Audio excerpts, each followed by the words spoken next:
محمد علی بھائی ادھر بھی دیکھو یار. السلام علیکم بھائی صاحب.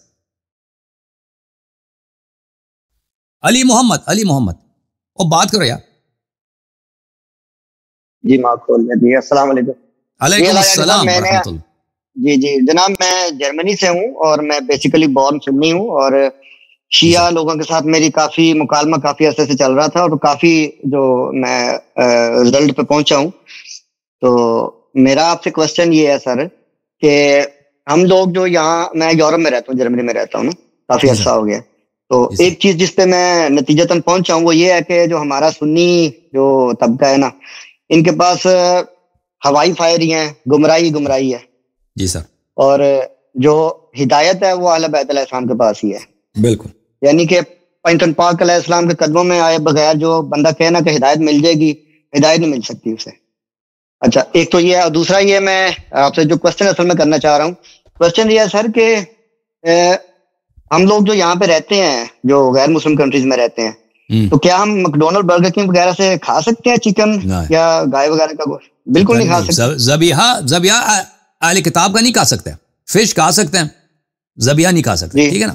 ہاں سبزی وغیرہ کھا سکتے ہیں, جو دال وغیرہ چیزیں نا, لوبیا ہے, چنے ہیں, اس طرح چیزیں کھا سکتے ہیں. ذبیحہ نہیں کھا سکتے. ذبیحہ نہیں کھا سکتے. ذبیحہ میں حیوانات میں صرف فش, حیوانات میں فش, وہ فش جو زندہ نکلے نا سمندر سے یا دریا سے, اس کا پکڑنے والا وہ ہندو ہو, کوئی فرق نہیں کرتا, ہندو مشرک یا کرسچن, اس سے فرق نہیں کرتا. پر یہ ہے شرط یہ ہے کہ اس کا اسکیلز ہو. اسکیلز انگلش میں آپ دیکھ لیں, وہ فش کے جلد میں, مجھے اردو لفظ نہیں آتے اس کے جلد میں چھوٹے چھوٹے سے دانے ہوتے ہیں. ٹھیک ہے نا, وہ سکے جیسے ہوتے ہیں. اگر وہ ہے تو کھا سکتے ہیں. اگر کوئی فش ایسا ہے کہ اس کا جلد بالکل صاف ہے, اس کے جلد میں اسکیلز نہیں ہے, تو نہیں کھا سکتے. ٹھیک ہے نا. اور صرف فش, سمندری حیوانات میں صرف فش کھا سکتے ہیں بھائی, جو مچھلی ہے. مچھلی کے علاوہ کوئی اور چیز سمندر سے نکلتے نہیں کھا سکتے. مثلا وہاں سے آپ کو نکلتا ہے اسکیلپس ہیں, وہاں سے نکلتا ہے. ہاں وہ وہاں سے وہ پکڑتے ہیں نا, ویل وغیرہ پکڑتے ہیں لوگ, کھاتے ہیں. سیلز کھاتے ہیں. وہ چیزیں نہیں کھا سکتے, صرف فش کھا سکتے ہیں, مچھلی. جی سر. اچھا دوسرا یہ ہے کہ اگر ایک ہی فرائر میں چکن بھی تلا ہوا ہے جو کہ ہم نہیں کھا سکتے, اور اسی میں چپس بھی تلی ہوئی ہے, تو وہ چپس ہم کھا سکتے ہیں؟ نہیں کھا سکتے. نہیں کھا سکتے. وہ سیم فرائر میں, سیم آئل میں ناپاک ہو جاتا ہے. نہیں کھائیں گے. اچھا ٹھیک ہے. اور دوسرا سر یہ ہے کہ جو ربا کا کنسیپٹ ہے, ربا میں تو ہمارے جو سنی طبقہ ہے اس میں تو اتنی کنٹروڈکشنز ہیں, اتنی کوئی یہ کہتا ہے کوئی وہ کہتا ہے, کسی کی بات کسی کو سمجھ نہیں آتی. لیکن جو میں لاسٹ ٹائم میں نے کچھ چند سال پہلے ایک انڈین کوئی ہیں عالم ہیں, ان سے سنا تھا, تو انہوں نے کہا تھا کہ جی سب سے بڑا جو ظلم کیا گیا ہے اس میں کوئی ربا کی ٹرانسلیٹ کر دی گئی ہے. ربا کو سود کا لفظ کہہ کے, تو سب سے بڑا دھوکہ امت کے ساتھ یہ ہوا ہے. حالانکہ ربا ہی ہے, اس کی ڈیفینیشن جو ہے نا آپ اس کو سمجھنا ہوگا, اس کو آپ ٹرانسلیٹ نہیں کر سکتے. تو ربا کا جو کنسیپٹ ہے, جو اصل اسلام میں کنسیپٹ ہے, اس کا کچھ تھوڑے بہت ہلکی پھلکی سی جو ہے نا وہ آپ ربا دو قسم کا نا. ایک ربا یہ ہے کہ آپ دو سامان آپس میں بارٹر کرتے ہیں نا, اگر وہ دونوں ایک ہی جنس میں ہے, ایک ہی جنس سے ہیں, جب بارٹر کرتے ہیں اس کو متبادل کرتے ہیں کہ میں گندم دے کے گندم آپ سے خریدتا ہوں. ٹھیک ہے نا. اگر میں آپ کو 10 کلو گندم دوں اور مقابلے میں آپ سے 11 کلو گندم لے لوں, تو یہ ایک طرح کا ربا ہے, یہ حرام ہے. یہ جو معاملہ کیا جاتا ہے خرید و فروخت, مثلا میں آپ کو سونا دیتا ہوں, سونا لیتا ہوں, اس کے مقابلے میں اگر وہ مقدار میں برابر نہیں ہے تو یہ ربا, یہ حرام ہے. یہ ایک طرح ہے. ایک ربا یہ ہے کہ میں آپ کو قرضہ دے دیتا ہوں, میں نے آپ کو 1 لاکھ روپیہ دے دیا, آپ کو کہہ دیتا ہوں کہ بھائی میں نے اگلے سال مجھے واپس کرنا ہے, آپ نے 1.5 لاکھ روپیہ, 1,20,000, یہ ربا ہے. ٹھیک ہے نا. اور یہ دونوں غیر جائز ہیں, یہ دونوں غیر جائز. اور جو لوگ ویسٹ میں رہتے ہیں نا, تو یہاں پہ بہت ساری چیزیں ہیں جو ہیں, آپ گھر خریدتے ہیں, گاڑی خریدتے ہیں وغیرہ, اس کے لیے وہ فائنانس کرنا پڑتا ہے, وہ قرضے لینے پڑتے ہیں. تو یہ اس کا طریقہ کار یہ ہے میرے بھائی کہ ہاں, آپ جب وہ گھر خریدتے ہیں نا, تو گھر خریدتے وقت وہ آپ کو جب بتاتے ہیں کہ اس کا انٹرسٹ ریٹ 6% یا 7% ہے, تو وہ اس کا مثلا 20 سال میں آپ کو دے دیں گے. گھر مثلا آپ خریدتے ہیں 2 لاکھ یورو میں, اور 6 سال کے انٹرسٹ 20 سال میں بنتے ہیں, وہ اس کی قیمت بنتی ہے 4 لاکھ. تو آپ یہی نیت کریں کہ میں اس کو 4 لاکھ میں خرید رہا ہوں بھائی. آپ یہی نیت کریں کہ اس کا اصلی قیمت جو ہے 4 لاکھ ہے, اس کا قیمت جو ہے 4 لاکھ ہے, اور میں ہر مہینے اس کا قسط ادا کر رہا ہوں. یہ ایک طریقہ ہے. ٹھیک ہے نا. اور دوسری یہ ہے کہ آپ اس کو خرید لیں اور نیت کریں کہ میں اس کا ربا نہیں دوں گا. ربا نہیں دیتا میں خرید لیتا ہوں، میری نیت ہے کہ میں ربا نہیں دوں گا. کل میں جب پھنس جاؤں گا، جب وہ بل آئے گا، ربا نہیں دو گے تو گھر تم سے چھینا جائے گا، تو یہ میرے لیے حرج ہوگا، میرے لیے مجبوری ہوگی، ٹھیک ہے نا. اگر میں بے گھر ہو جاؤں گا تو اس وقت مجھے حرج کے طور پہ دینا پڑے گا، اس وقت میرے لیے جائز ہے، ٹھیک ہے نا. ایک شرعی طریقہ جو آپ اگر کرنا چاہیں تو اس طریقے سے اس کو، اگر حیلہ شرعیہ اگر آپ کرنا چاہیں تو یہ طریقہ کار موجود ہے آپ کے لیے. وَإِلَّا اگر کوئی اس کے پاس یہ مجبوری نہیں ہے، اس کے پاس کیش موجود ہے، خرید سکتا ہے، یا 4-5 سال انتظار کر کے وہ کیش پیسہ اپنا سیو کر کے کیش خرید سکتا ہے، تو کیش خریدے، وہ بہتر ہے.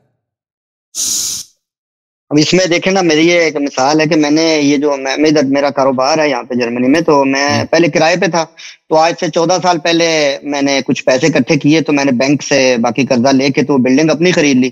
تو اس کے جو اب کیا ہوا کہ اسی بلڈنگ میں اپنا کاروبار بھی کر رہا ہوں، اس بلڈنگ سے مجھے کرایہ بھی آ رہا ہے، ایک حصے میں کاروبار کر رہا ہوں، ایک حصہ کرایہ پہ دیا ہوا ہے. تو وہ پیسے جمع کر کے میں نے نارمل تو کانٹریکٹ یہ 35 ایئرس کا ہوتا ہے، لیکن وہ الحمدللہ 10 سال میں نے سارے بینک کے پیسے وغیرہ سارے کلیئر کر دیے.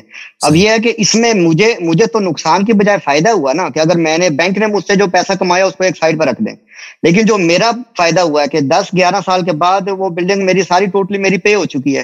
تو اس صورت میں اگر 10 سال کے بعد کیونکہ کانٹریکٹ ہوتا ہے، 10 سال کے بعد بینک قرضہ لینے والا اور بینک دوبارہ بیٹھتے ہیں ٹیبل پہ اور وہ کہتے ہیں اگر آپ کے پاس ابھی آپ کا اتنا پیچھے رہ گیا، اب کیا کرنا ہے، تو اس کو نئی کنڈیشن پہ یا تو اس کو ڈیسائیڈ کیا جاتا ہے کہ آپ کا انٹرسٹ یہ ریٹ یہ ہوگا اگر آپ نے مزید اگر چلانا ہے تو. ادروائز یہ ہے کہ جس نے قرضہ لیا ہوا وہ کہتا ہے ٹھیک ہے ابھی آپ کے کتنے پیسے باقی ہیں، فار ایگزامپل کہتے ہیں آپ کے 1,40,000 یورو باقی ہیں، جیسے میرے سین میں تھا، تو میں نے وہ ان کو پیمنٹ کر دی ہے، تو یہ گھر میرا ہو گیا. اور اگر میں یہ کام نہ کرتا تو میں آج 14 سال 15 سال کے بعد بھی آج کرائے پہ ہوتا، تو جو میں کرایہ دے رہا تھا وہ کرایہ میری ادھر کس کی شکل میں چلا گیا.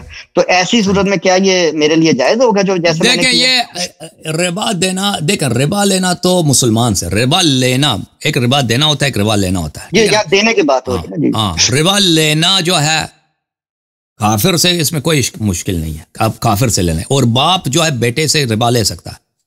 اگر ایک والد ہے بیٹے کو قرضہ دے دیتا ہے، وہ کہتا ہے میں تمہیں 1 لاکھ دیتا ہوں، تم مجھے 2 لاکھ واپس کر دو، یہ باپ بیٹے سے لے سکتا ہے، ٹھیک ہے نا. یہ موارد جائز ہے. لیکن جہاں تک ربا دینے کی بات ہے، اس کی حرمت اتنی، میں نے جو دیکھا اس کی حرمت اتنی واضح نہیں ہے، ٹھیک ہے، لیکن میرا ریسرچ اس میں کمپلیٹ نہیں ہے، تو اسی لیے میں کہتا ہوں عرض یہ ہے کہ احتیاط انسان کرے بہتر ہے. احتیاط اس کا طریقہ کار کی وہی جو میں نے آپ کو بتا دیا کہ آپ خریدتے وقت آپ نے کیا حکمت عملی بنا دینی ہے، میں نے آپ کو بتا دیا، ٹھیک ہے نا. 2 طریقے بتایا، اس کے مزید طریقے بھی ہیں، دو آسان ہیں، میں نے آپ کو بتا دیا، اس طرح آپ کر لیں. وہ ایک شرعی طریقہ ہے، اس سے آپ جو ہے آپ ربا دینے سے بچ سکتے ہیں. اوکے، ایک لاسٹ کوشچن ہے سر، ایک لاسٹ کوشچن سر. یہ ایسے ہے کہ میں نے کسی کی آج سے کچھ سال پہلے اپنے رشتہ دار کی کسی غریب کی مدد کی تھی. فار ایگزامپل میں نے اس کو 5,000 یورو دیا تھا، تو اس وقت جو یورو تھا اس کی قیمت تھی 140، ٹھیک ہے. تو وہ بندے نے بولا کہ جو جتنے لاکھ بنے تھے اس نے کہا کہ جی میں آپ کو جو تھوڑے تھوڑے کر کے واپس کر دوں گا، جتنی اماؤنٹ میں نے اس کو دی تھی اتنی واپس کرے گا. ابھی جو ہے وہ یورو کی قیمت ہوگی 300 کے راؤنڈ اباؤٹ. تو اگر ابھی وہ مجھے واپس اس نے کچھ کیا ہے اماؤنٹ اور باقی اگر کرتا ہے، تو میں نے 5,000 یورو اس کو دیا تھا نا، تو مجھے تو اس کے بدلے میں 2.5 بھی نہیں ملے گا. تو یہ جو میرا نقصان ہے، یہ آپ نے جو دینا وہی، آپ نے جو پیسے دیے وہی آپ کو ملے گا نا. اور اگر آپ دیکھیں، اگر اس نے آپ سے یورو لیے ہیں تو اس پہ واجب ہے کہ یورو آپ کو واپس کرے، چاہے یورو سستا بھی ہو جائے، ٹھیک ہے نا. ایک دفعہ ہو سکتا ہے آپ کے نقصان میں ہو، ٹھیک ہے نا. اگر ایسا ہو گیا کہ یورو کا ویلیو گر گیا، ٹھیک ہے نا، تو پھر اس کے لیے بہت آسان ہوگا. تو پیسے جو ہیں یہ اوپر بھی جا سکتے ہیں، نیچے بھی جا سکتے ہیں، یہ اس طرح نہیں ہے کہ ہمیشہ اوپر جاتی ہیں. تو آپ نے جو پیسہ اس کو دیا ہے، اس نے کیش کس پیسوں میں لیا ہے، ٹھیک ہے. اگر آپ نے اس کو روپیے دیے ہیں، اس کو پاکستانی روپے میں چینج کروا کے روپیے دیے ہیں، ہاں، اگر آپ نے اس کو روپیہ دیا ہے تو وہ روپیہ آپ کو واپس کرے گا، اس کا حق بنتا ہے کہ روپیہ واپس کرے گا.